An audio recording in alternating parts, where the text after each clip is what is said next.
Bonjour à tous et bienvenue, on est aujourd'hui au Théâtre des Célestins pour les Journées de l'économie.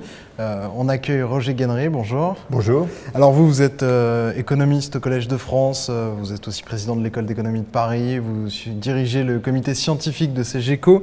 Avec vous, on va parler d'économie, mais peut-être plus de climat ou du lien entre les deux, puisque c'était le thème de votre conférence de ce matin. C'est le thème de la conférence Agir pour le climat ce matin, effectivement. Tout le monde est d'accord pour dire que la maison brûle, ça c'était les mots de Jacques Chirac. Comment l'économiste peut-il se muer en pompier pour le climat? Pour sauver notre planète, parce que c'est quand même un peu l'objectif de la COP21. Parce que l'économiste est sollicité sur la manière d'essayer de gérer le problème. Au fond, dans les cours d'économie, il y a toujours un chapitre sur les choix environnementaux et comment on peut lutter contre les pollutions de quelque ordre qu'elles soient. Et les économistes distinguent toute une série d'outils possibles. Il y a les outils réglementaires, vous mettez des règles, des normes, etc. et vous empêchez les gens de polluer au-delà de ce que la règle précise. Ça, c'était l'esprit des accords de Kyoto en 1997. Non, le Kyoto, c'est autre chose. Ça, c'est des accords réglementaires. Il y a ce qu'on appelle les instruments économiques. Les instruments économiques, ça consiste à faire payer les pollueurs, d'une certaine manière. Et ce qui donc les incite à polluer moins, puisque, en particulier, c'est une industrie polluante, si ça vous coûte beaucoup plus cher, vous allez faire des investissements dans des domaines où vous ne serez pas pénalisé, etc. Donc, dans les instruments économiques, il y a la taxe. On peut mettre une taxe. C'était l'objet de la taxe carbone qui ne s'est pas concrétisée en France, comme vous savez, il y a assez peu de temps, et qui a été reprise d'ailleurs par le nouveau gouvernement sous une forme un peu différente. Il y a les subventions, vous pouvez subventionner les pollueurs pour qu'ils dépolluent, et puis il y a le marché de droit. Vous donnez des quotas, et la quantité de pollution totale est gouvernée par l'ensemble des quotas que vous donnez, ça permet de maîtriser les quantités. Et il s'instaure un prix qui procède de l'échange des quotas entre les gens à qui vous les avez donnés. C'est-à-dire que ceux qui peuvent dépolluer à des coûts faibles le font et vendent leurs quotas à ceux qui doivent dépolluer à des coûts plus élevés. Ça, c'est un marché. Ça, c'était Kyoto, c'était l'idée de Kyoto. L'idée de Kyoto, c'était on donne des quotas aux pays, il y a un marché du carbone du CO2 ou du carbone qui se met en place au niveau mondial, et ça permet de mettre en place une politique. Alors Kyoto a échoué pour toute une série de raisons, dans les détails lesquels on ne peut pas... Et alors qu'est-ce qu'il faut faire aujourd'hui? Sur quel levier il faut utiliser? Idéalement, l'idée de Kyoto était une bonne idée, mais elle est très difficile à mettre en place parce que donner des quotas au pays, c'est décider de la répartition des coûts entre les pays donnés de la politique. Si vous donnez beaucoup de quotas, ça veut dire que beaucoup plus que quotas que par exemple que vous polluez, ça veut dire que vous donnez de l'argent aux pays auxquels vous accordez ce plus de quotas. Donc il est très difficile qu'il y ait un accord mondial sur la répartition des quotas avec un système de type Kyoto. Je vais être volontairement provocateur. Nous, pays occidentaux, on s'est développés en polluant. Absolument. Est-ce que d'une certaine manière, les pays émergents n'ont pas aussi le droit de polluer pour se développer? Bien entendu. Parce qu'aujourd'hui, on voudrait remettre tout à zéro, mais ceux qui sont plutôt en retard aujourd'hui ont peut-être le droit aussi. C'était l'argument des pays en développement au moment de Kyoto. Ils étaient hors annexe B, qui était l'ensemble des pays qui avaient des engagements quantitatifs. Les pays en développement l'avaient refusé. Et donc il y a aujourd'hui un progrès puisque les pays en développement acceptent de faire des propositions de réduction d'émissions dans le cadre de la COP21 et ce qu'il propose. Mais évidemment, il y a un argument, la question de savoir qui a le droit de polluer et qui n'a pas le droit, etc., est évidemment une question ouverte et extrêmement difficile à résoudre. Dans mon petit...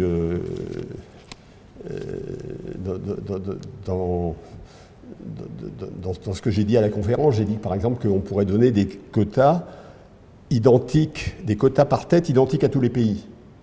Vous voyez bien que ça veut dire que Les États-Unis, on leur en donnerait très peu. Donc ils auraient acheté énormément de permis sur ce marché. Et par contre, il y a des tas de pays qui sont en dessous de la moyenne mondiale, à qui on donnerait plus que ce qu'ils peuvent faire. Et donc ils pourraient vendre énormément de quotas sur le marché mondial. Bon, et ça, c'est pas possible. Les Américains ne seront jamais d'accord. Non, les pays développés ne seront jamais d'accord avec une politique de ce genre. C'est pour ça que je l'avais esquissé. Mais malgré tout, l'idée que en instaurant des mécanismes de prix qui soient taxes, marché, etc., on permet d'améliorer les choses, est une idée qui est assez juste et dans la direction de laquelle il faut aller, même si c'est probablement au-delà de ce qui va se passer dans la COP21, bien entendu. On arrive à la mi-temps de cet entretien, on se retrouve tout de suite sur lyoncapital.fr pour continuer à discuter d'économie et de climat. De retour avec vous, Roger Gannery. Ce matin, dans votre conférence, vous avez enfilé l'habit d'un dictateur bienveillant qui arriverait à régler le problème de la pollution et du droit à polluer, ou plutôt de la taxe à polluer. Qu'est-ce qu'il ferait, ce dictateur bienveillant ? C'est ce que je vous ai dit tout à l'heure. Il instaurerait un marché mondial du carbone en donnant des quotas à chacun des pays. Et comme j'étais bienveillant, je voulais qu'ils soient égaux, que ces quotas soient donnés à chacun des pays en termes d'égalité de droits d'émission par tête.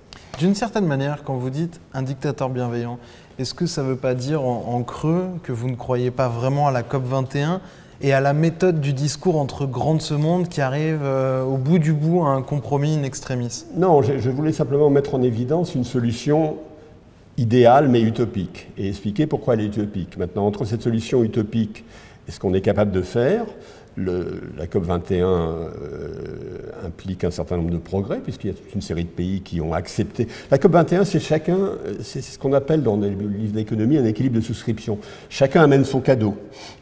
Alors ça vaut mieux que rien, mais en moyenne, les gens amènent un cadeau quand même plus faible que ce qu'il faudrait pour la collectivité tout entière. Qui peuvent être empoisonnés, qui plus est. Oui, alors on n'est pas sûr que les cadeaux soient de vrais cadeaux parce que ce n'est pas des engagements totalement fermes. Mais il y a effectivement une grande distance entre ce qu'on peut faire dans les négociations et ce qu'on souhaiterait faire si on avait une gouvernance mondiale complètement idéale. Mais c'est en mettant en regard ce que l'on fait et ce qui serait l'idéal, que l'on peut trouver des voies qui permettent d'aller dans la bonne direction. Mais vous y croyez, vous, à cette COP21 ? Moi, je crois qu'elle va obtenir un certain nombre de résultats. C'est le verre à moitié vide et le verre à moitié plein. Le verre à moitié plein, c'est qu'il y a quand même 140 pays qui ont accepté de se donner des objectifs qui sont ce qu'ils sont, qui sont nationalement déterminés et qui sont envisagés. Intended. Et ça, c'est quand même un progrès. Et le verre à moitié vide, c'est que l'ensemble de ces engagements, c'est en deçà de ce qui serait souhaitable pour tenir des objectifs climatiques exigeants. Globalement, l'économie, pas au sens des économistes, mais l'économie réelle a détruit ou est en train de détruire notre planète. Est-ce que l'économie réelle peut aussi la sauver ? Parce qu'on nous parle souvent de croissance verte, les emplois de demain. Oui, mais si vous faites une politique environnementale convenable, vous pouvez maîtriser les problèmes de développement durable auxquels on a à se confronter. Mais c'est pas très facile. C'est pas très facile, comme l'exemple du climat le prouve, parce que c'est un problème au niveau du monde, et on n'a pas de mécanisme de gouvernance mondiale qui permet de l'aborder de la façon la plus efficace possible. Donc on est en train d'essayer de s'inventer des formes de coopération entre ces États-nations, qui sont les noyaux durs de la négociation, qui permettent d'aller dans la bonne direction. Mais on est encore assez loin de ce qui serait l'idéal tel que le dictateur bienveillant, mais totalement utopique que je suis, proposait. Et vous, ça aurait quel impact sur l'économie réelle si on vous écoutait, vous, le dictateur bienveillant? Est-ce qu'il y a des pans entiers de notre industrie, de notre vie quotidienne qui s'arrêteraient? Non, s'il y avait un prix du carbone élevé, avec quel que soit le système que l'on met en place, eh bien, ça accélérait évidemment les recherches sur les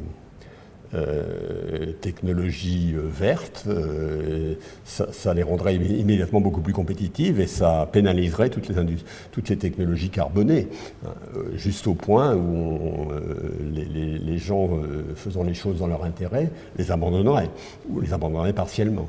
Est-ce que le principe du pollueur-payeur, il est vieux comme les questions environnementales. Oui, bien sûr. Et personne n'a jamais réussi à l'appliquer. Ah bon, il y a quand même des tas de domaines dans lesquels on est... C'est quoi le plus gros frein? C'est que finalement les plus pollueurs sont les plus riches et ceux qui ont le moins envie de perdre de l'argent?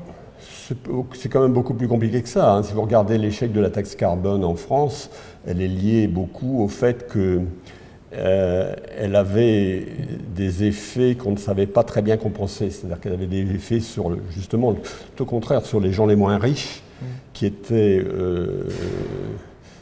trop forts en regard des objectifs redistributifs qu'on avait. Hein, puisque un certain nombre de gens qui étaient touchés par la taxe carbone, c'est des gens qui font des parcours quotidiens assez longs, etc. Et donc, les difficultés de la taxe carbone sont pas liées à la pression des favorisés pour l'éviter. Je crois que c'est pas du tout le cas. À vous entendre, et c'est sans doute dans un souci de vulgarisation, mais on a l'impression que les mesures pour préserver la planète sont finalement presque de bon sens. Que les solutions, elles ont l'air assez simples, c'est juste que personne n'a vraiment envie de les appliquer. Non, elles sont difficiles à appliquer parce qu'à nouveau, il y a des problèmes, il y a un objectif, il y a un bien collectif global qui est la qualité du climat qu'il faut essayer de préserver, et il y a la question de répartir le coût pour le préserver. Et cette question, c'est une question totalement conflictuelle. Il n'y a absolument pas de... Si je mets 1% de plus de coût sur vous, si je fais un bon système, eh bien, je mets 1% de moins sur moi. Donc, se mettre d'accord sur le financement de ce que je ne sais pas si je vais appeler le gâteau, c'est pas le gâteau, là, c'est le gâteau, c'est ce qu'on obtient à la fin, sur le financement des mesures est extrêmement difficile, évidemment.